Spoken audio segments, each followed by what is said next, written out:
forth today that Science Museum be established. And noting this, Honorable Speaker, that it will, when it is established, the country will greatly be impacted economically. Science plays a very key and important role in this country. Noting that even in school, the way Honorable Millie spoke, when I was also in high school, it tells you where we belong. There was the science part and the arts, and very few students were in the science department or in the science section, but very many were in the arts. But at the moment, we have all the students doing science.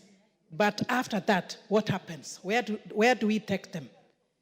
It is like even those who have talents that are science-oriented, they have nowhere to take to. So with this science museum, I am sure they will be able even to take their talents to the next level. We will be able to tap what they have. They will be very innovative. We have many youths who in their knowledge in school and even the talents they have, they are able to do something that is science-oriented, but they have nowhere else to practice the same and even to showcase what they have. So I really want to thank the Honorable John Kiarie for bringing it forth. And I believe once this is established, we'll be more industrialized, and knowing that most of our youth at the moment have no jobs. So when we become industrialized, definitely most of our youth will be employed, not in the mainstream, but they will be even self-employed. So science is important. The museum is very, very important for us, and therefore I support. But I feel it should not just be a motion, it should go further. I believe John Kiarie will take it further to make it as a bill or craft it into a bill, and it will be very, very important for this. Once more, Honorable Speaker, thank you for giving me the opportunity, and I stand to support. Thank you. Lastly, the majority whip, in the shortest time possible. Mover, prepare to reply. Thank you very much, Honorable Speaker. Honorable Speaker, I also want to air my views in support of the motion as proposed by the Honorable KJ. Honorable Speaker, there is a misconception, and a very bad misconception, that innovation is a preserve for the people from the West.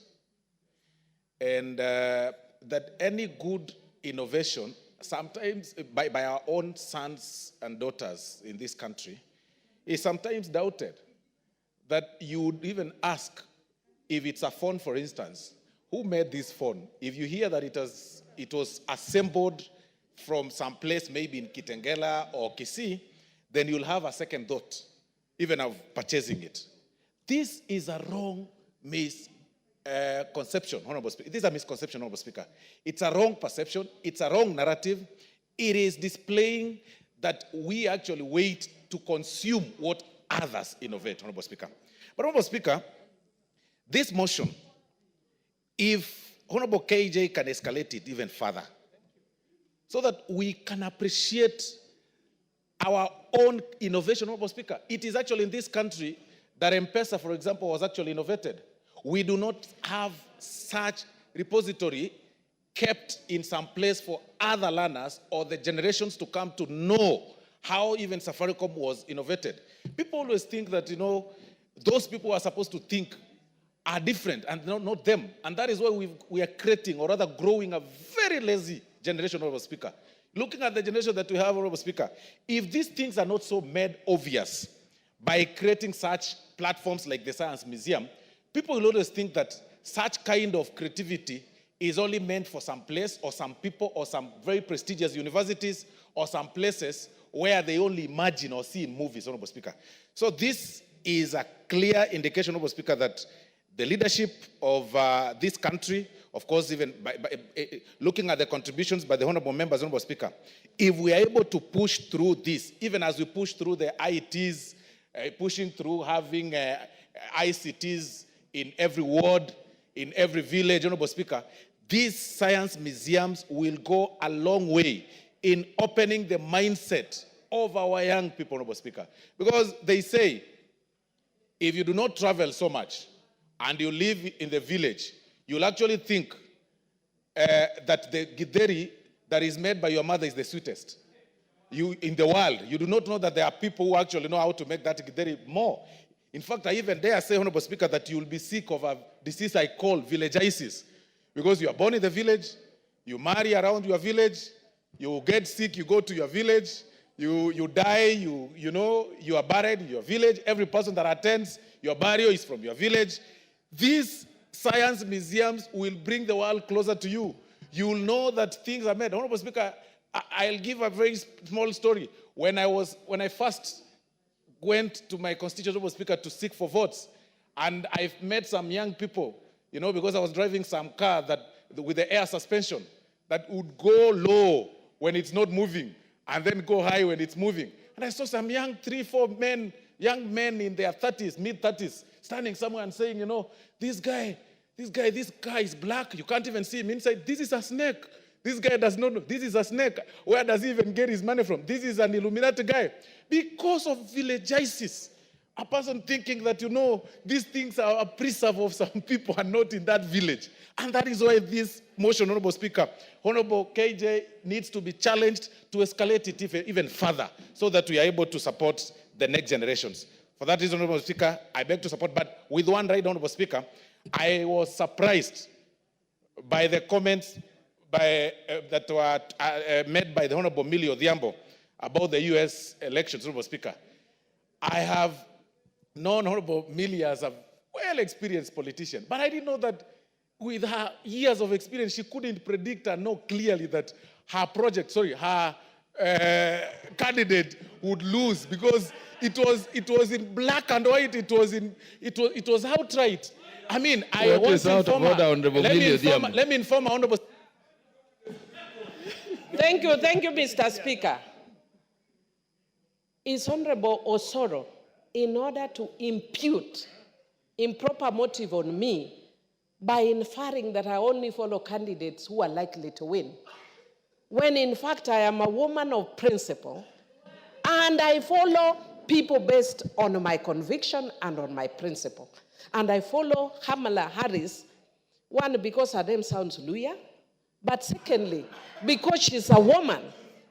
And I support women wherever they are found, especially if she does not have any stain. I know people have been imputing some of the things that the current president has done on her, but she's a woman. I support her whether she wins or she fails. I am a woman, strength of a woman, whether we win or lose, women.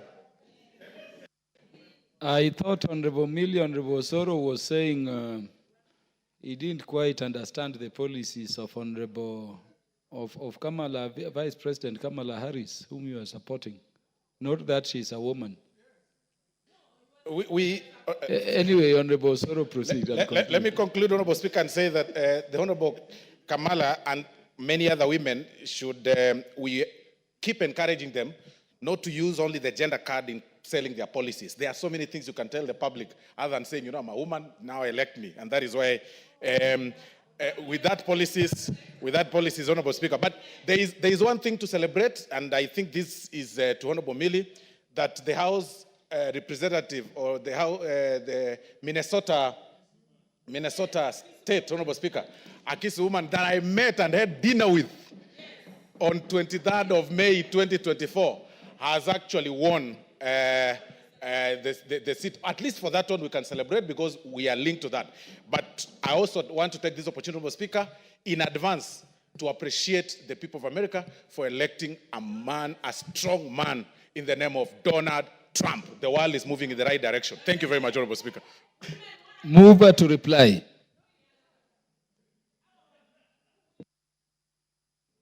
Honorable Speaker, I would want to invoke Standing Order number 1 and call upon your discretion to allow me to donate just 4 minutes, 2 minutes actually, a minute to the Honorable Waungo and the Honorable Wakili Geshimo. A minute each. Honorable Dick Maungu. Thank you so much, Speaker. allow me first and foremost to appreciate my good brother KJ for having donated a minute to me, and more so for coming up with such a brilliant motion. I must say that to start with, I'm in full support, and I support this motion because it has come at a point in time when the world is all about science. Mr. Speaker, the world today is science, the world tomorrow is science. And therefore, any idea that comes in to crystallize this one is an idea that is highly welcome, Mr. Speaker. Mr. Speaker, we live in a very creative world, a world full of creativity and innovations. And all this can be secured by having a science museum, so that those who are here today, those who are here tomorrow, Mr. Speaker, can actually know the origin of what is taking place. More so in Kenya, at a point in time when we are having the CBC, Mr. Speaker. CBC, as you all know, has come in at a good time, Mr. Speaker, and there's no better way in which CBC can be entrenched or supported other than having a science museum that will go a long way, Mr. Speaker, in enabling our kids back in the rural areas to get proper training, proper learning, and be able to actually realize what science can do. All I can call upon is that my brother can maybe be able to promote this motion into a bill so that now we can have it better secured for the good of our country. Otherwise, I oblige and I support the bill. Thank you. The Honorable Gichimu, Senior Counsel.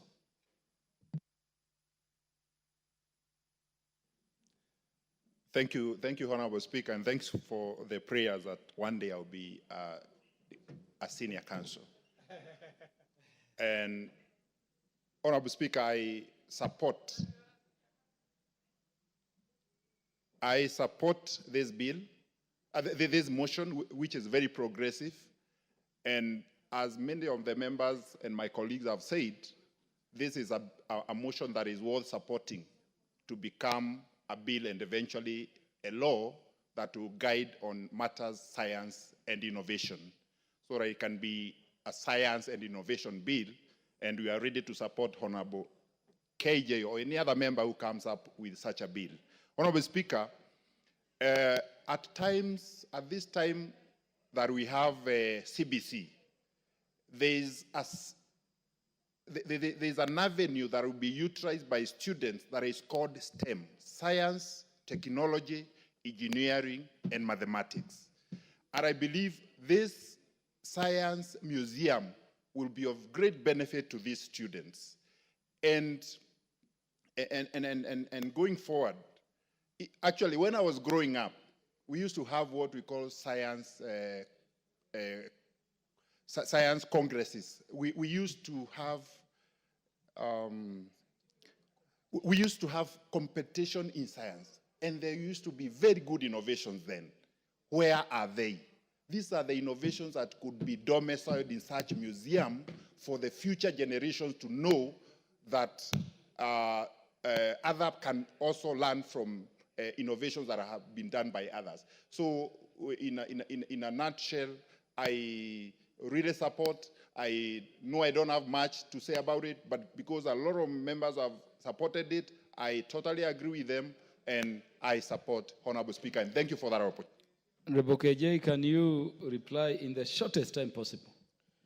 Mr. Speaker, I want to thank you. And I also want to thank all the members who have spoken to this motion, starting from the members who spoke on the 3rd of October and the members who have contributed this morning.